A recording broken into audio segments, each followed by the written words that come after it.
Hello and welcome back to the channel.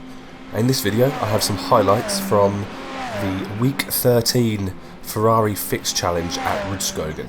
So we're starting 14th on the grid. We didn't set a time as we binned both of our laps in qualifying. So let's see how we can do from there. So straight into the start of the race, and we've got away well, but number 6 comes straight across the front of us. We've done well not to be collected there, but he gets collected into the barrier and tags us, and we're now facing the wrong way down the start-finish straight. Luckily we're out of the melee that is in front of us, and we've managed to keep going, and we've got a place back already straight up the inside of the 23 car there. Maybe they've got damage from the incident, and so we're back trying to get close to the cars ahead to see if we can recover any positions. And the car in front of us is Benjamin George, that basically created that incident in T1 in the red number 6 Ferrari. Coming through the S's now, closing in nice and quickly, so maybe he's got damage from that incident, and he seemingly lets us up the inside, so we'll take that. Or maybe he is struggling with damage, but a place is a place, we'll take that. So now trying to put some pressure on Daniel Smith here, the number 24 car. We nearly get up the inside, but can't quite make the move into that turn there. So we're just going to try and keep nice and close to Daniel Smith here. We're about to start lap 2 here. We're still behind Daniel Smith in the 24 car. And we're trying to maybe look up the inside and maybe make a mistake, but still just trying to keep close and see what we can get. Coming up to the tricky downhill part here now. Shape to the right and shape to the left to try and get alongside him, and we keep it pinned round the outside down the hill. Can we make it stick? It looks like we have, but he's still there. We have to let him through, otherwise we would have been finished there. But he gets back up the inside, and now just trying to pressure him, and he's braked mid-corner and he's off into the barrier. So that's us up into P10. So now we've got some clean air ahead of us. Let's have a look at the replay of those first 2 laps. So yeah, as you can see, we get a good start, but there is cars just flying everywhere up the middle, and the number 6 there, Benjamin George, just gets slammed into the barrier. We get collected and there's absolute mayhem in the first turn, but luckily we end up going backwards into turn 1, so we can just change down the gears and get going again, and instantly get a place back there on the number 23 car. This is the replay of us catching up to Benjamin George, who was involved in that turn 1 incident through the S's, and we were catching him quite quick. And it doesn't seem like he had any trouble unless he went a bit wide, but I thought he let us through. But we take the place. And here we have the replay of us coming up to Daniel Smith in the 24 car, trying to make it work around the outside of the downhill section. And we nearly make it stick, but I was aware that he was there and I didn't want to make any contact and ruin the race, especially after turn 1. So I stuck behind him just to see if he would make a mistake, and then in the S's he brakes mid-corner and I think just gets a little bit of oversteer and goes into the barrier, and that promotes us up to 10th. We're back on board towards the end of lap 2 here, coming around this left-hander, and there's 2 cars off. That's Al Reyes and James Thomas, so there must have been an incident there. So that's gifted us 8th position. Let's have a look at what happened there. So it was actually the number 1 car, Nikola Zuka, who caused this. He comes into the left-hander a bit hot and he spins on the apex. He collects Al Reyes and Thomas spins trying to avoid it, and the number 10 smacks into Thomas for good measure. So now we're sitting in P8 and we're just getting into a groove, getting into a rhythm, and trying to close the gap to that number 1 car of Nikola Zuka.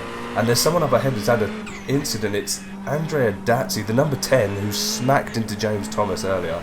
So it looks like he's struggling with the damage and he's let us through.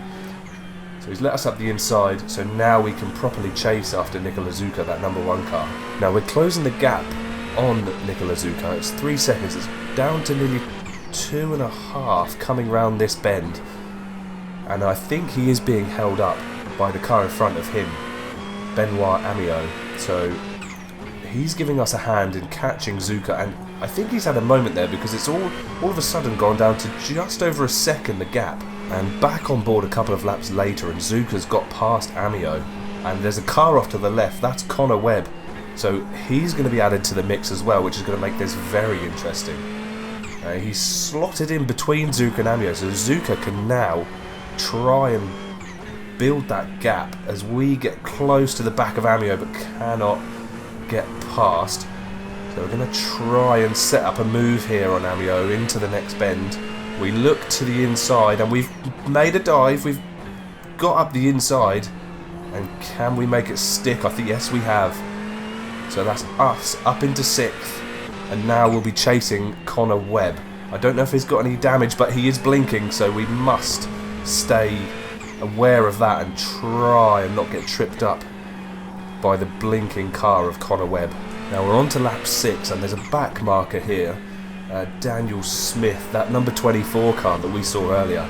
So hopefully he can back these two up into us and we can try and make a move. But I've got to be careful because Webb is blinking, and I think he still is. So I don't want to risk anything too much. So we're just going to keep an eye on what happens here and hopefully pick up the pieces. Zuka tries to go on the outside of the back marker there, but ends up cutting the corner, and Constantina's up, and we nearly get past Webb as a result, but he keeps it round the outside, and he's blinking again, so I move to the right a little bit just to give myself a bit of safety, and we think better of it and don't make the move up the inside, but we make the move up the inside into this turn, and I think we've made it stick this time, so we're ahead of the blinking Connor Webb. Oh no, he's back up the inside. Hopefully now we can, he's gone across. Zuka's gone wide. We're up against Zuka. We've got him on the inside. And that is us up into P5. Now coming around the last corner at the end of lap 7. And we're still sticking with Connor Webb, and he's still blinking. So we've gone to the right, and there's a back marker, Daniel Smith. We can see if we can get past him before T1, and we do just manage to get past Daniel Smith there and still stick to the back of Connor Webb. So then at the end of lap 8 we're coming up against another back marker here, Juan Cobo, and Connor Webb he's built the gap to 1.2 seconds there or thereabouts, so he's starting to pull away. And we've just got to try and see if we can keep it tidy and try and get close to him again. And hopefully the back marker of Juan Cobo can help us with that. So coming down the downhill section now. The tricky section, and Cobo's gone. We don't know where to go. To the back, to the front, and we clip him on the inside. Luckily we get away with no incident points there. And luckily no damage either. So now onto the last lap of this race, and somehow Connor Webb has caught up to Lucas Percy and is now battling for 2nd place, and he's tried it up the inside at the hairpin, but he can't quite make the move stick. He's going to try up the inside of the next left-hander, and I think there's some contact. There was, and there's some smoke. He manages to save it and keeps the car in a straight line. And we're not quite close enough to pick up the pieces, and that's because of an incident earlier that we will have a look at. We could have potentially got another place there, but we'll have a look at the replay and see how we could have been a lot closer to Webb. But we come over the line to finish P4. So this is the replay then of how Percy lost all that ground to Connor Webb, who we were behind. And he's gone in too hot and close to the car in front, and he's lost it. Luckily manages to keep it going. And there's Connor Webb there coming through behind to close that gap. And we are there as well in the background. And so that incident allowed Webb to get really close there to Lucas Percy, and he's still blinking. And he did look up the inside, thought better of it, but then Percy left the door open, so he went for it and didn't quite have the speed to get round. And then this is where he goes up the inside, it goes in a bit deep, the contact luckily keeps it pointing in the right direction and loses the ground, so Percy consolidates that second place. And then this is the replay of how we weren't able to keep close to Connor Webb. Coming around this left-hander, there's a back marker who got out of the way for Webb, but just then came back onto the racing line in front of us, and we weren't able to follow Webb through there. So round this right-hand bend, which felt like an eternity behind this back marker, but we managed to get past him on the start-finish straight, but it was a little bit too late, and Webb had the gap then between us and him. So after all of those incidents, and especially the turn 1 incident, we got a nice little boost to the iRating, but unfortunately the safety rating took a little bit of a hit, but that's okay. So if you like this video, give it a thumbs up, and if you want to see more, hit that subscribe button. Thanks for watching, I'll see you next time.